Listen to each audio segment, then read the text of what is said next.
The iPhone 11 was released all the way back in September of 2019, which, if I can say from personal experience, feels about an eternity ago. When it was released, it came with a few notable upgrades and new features to the iPhone lineup that made it a particularly amazing little device. And I would say that this was the iPhone that really solidified me into being a quote-unquote iPhone person. And you know what? Even all this time later, now in the future of 2022, you should totally buy one.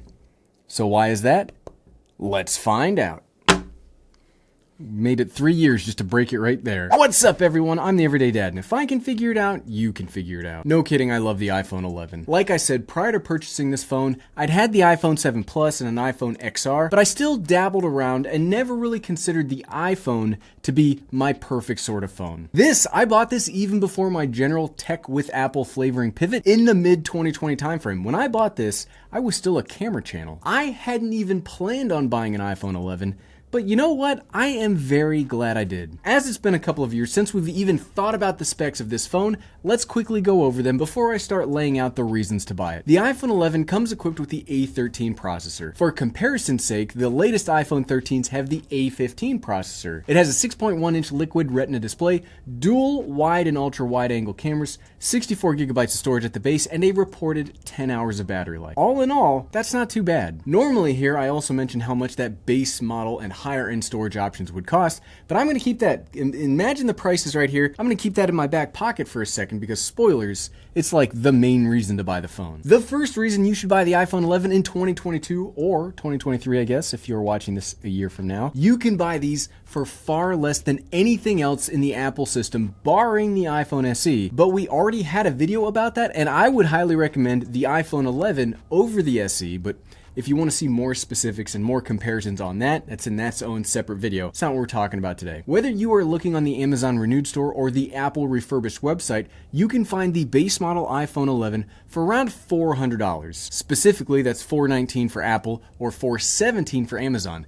That's a fantastic price for such a powerful phone. And you got to keep that in mind. That's the building block for all of this cool stuff that we're going to talk about. But a single price point doesn't really tell the whole story. What does the current low-end iPhone cost if we were going to buy that brand new instead of this? Well, the current cheapest iPhone that you can get is the iPhone 13 mini, and that will run you $699. But this isn't a mini phone, it's a mainline offering. So the next best comparison would be the iPhone 13 regular, which costs $799. So you have to pay twice as much to get the 13 versus the 11. That's a ton of money. Yes, us YouTubers have a bad habit of seeing prices like this and stating, that's not actually all that much. My laptop cost blah, blah, blah, blah, blah. Fam, $400 is a metric crap ton of money. If you are a family looking to get connected, that's 2 iPhone 11s versus 1 iPhone 13. That's what my rent used to cost. I could end the video right here. I mean, I feel good about that message as it is. The phone isn't that old, and like we'll see soon, it has a ton of value and life left in it, but there are a few other things that I'd like to talk about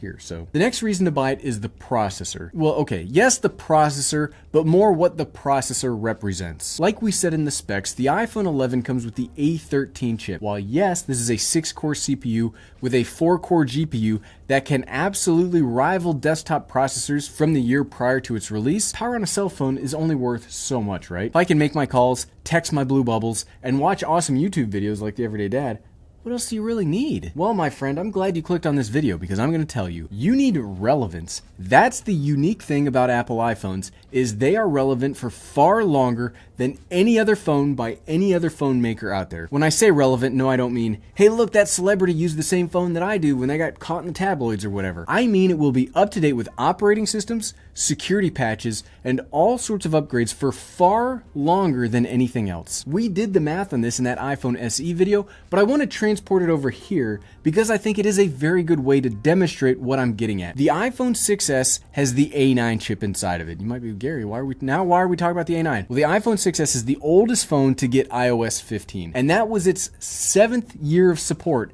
that phone has received. If we extrapolate that out to the A13 and the iPhone 11, we should see the same 7 years of support here. So that would push the rough lowest end expected life for this phone to 2026.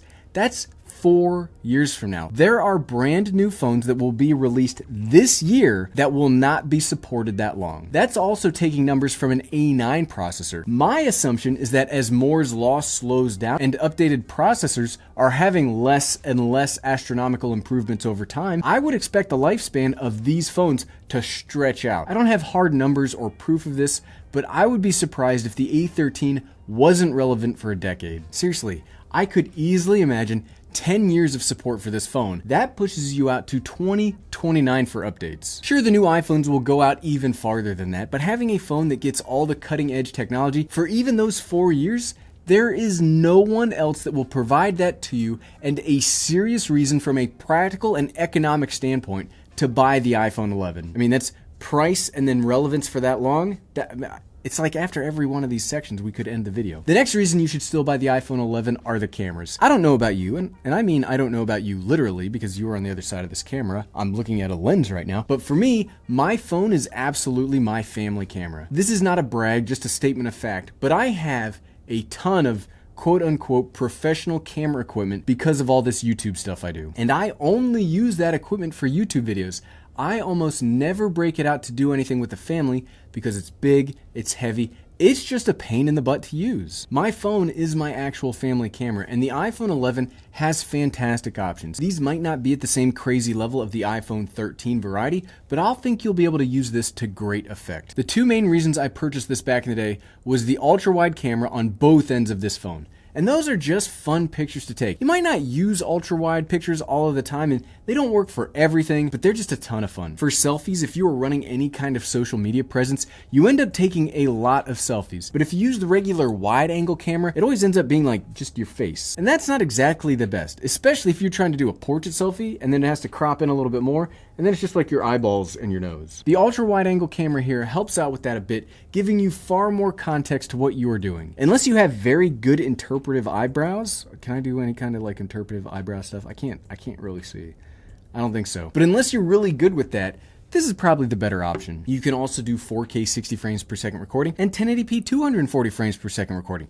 That's what everyone wants, right? For non-video people, that just means you can slow it down in post and you won't have any weird frame choppy issues. It doesn't make the video better to have more frames in it, I guess depending on who you ask. The next reason to still buy the iPhone 11 is accessory support. Because this phone has been out for a hot minute, there are a ton of first-party and third-party accessories that you can buy. And still, because it's been out for that hot minute, a lot of these accessories can be found for awesome prices. And that's really the best part. Because you are buying something slightly older, you get the phone for way cheaper, and everything else about it comes cheaper too. Personally, I'm all about having a case on my phone because I drop my phones a lot. I take mine running with me all the time, and chances are when I'm done and walking home, it's gonna get caught in the pocket of my shorts and fall to the ground. And you might think that that's a weirdly specific thing that wouldn't happen very often, but it happens darn near once a week. I don't understand why, but my arms and my shorts are so in sync that it often causes me to drop my phone. This is the case for my actual iPhone 11,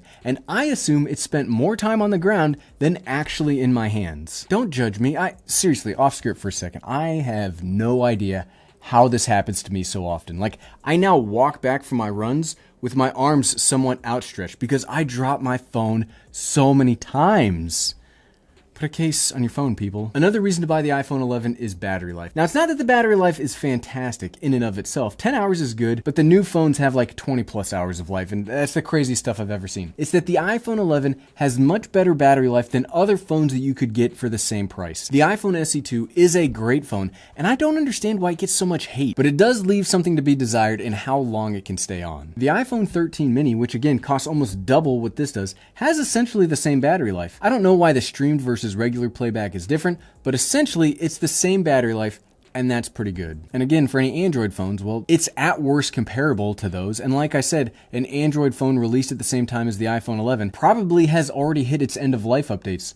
So what does it really matter what its battery life is? Back to battery life, it's pretty good. And even 3 years later, my battery still has 90% health. Which, while yes, I wish we could replace these ourselves, and hopefully here in the future we'll be able to with Apple's new Repair Yourself program, but that's not bad, and it's totally usable all this time later. And there is no 5G option, so you don't have to worry about killing your battery life too, or driving up the price of the phone. It's like a win-win. And the last reason to buy the iPhone 11 in 2022, the screen is actually really good. Yes, much like battery life, the highest end of the iPhones now have faster refresh rates and like 1,000,000:1 contrast ratios. But this looks amazing to this day and way better than what the iPhone SE or other budget Apple options look like. It has a slightly wider and more aggressive notch than what we see today, and while it does look a little slower to my now adjusted ProMotion eyes, it doesn't matter because this display is amazing. I think Apple really started going into overdrive with their display tech starting around the time of the iPhone 11, and you will not be disappointed here. 625 nits of brightness means you'll be able to see this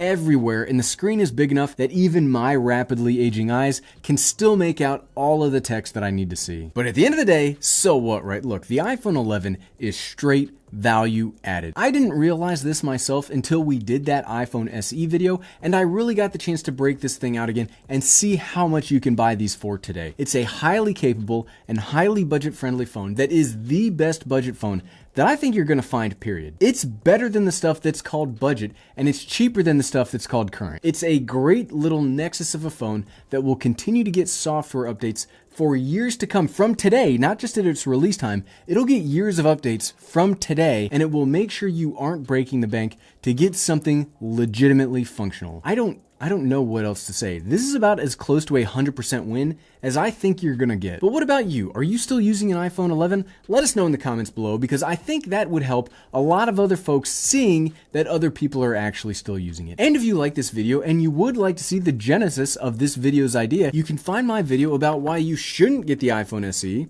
at least for right now, by clicking right here. Click, click, click, click, click, click, click. Thanks for watching.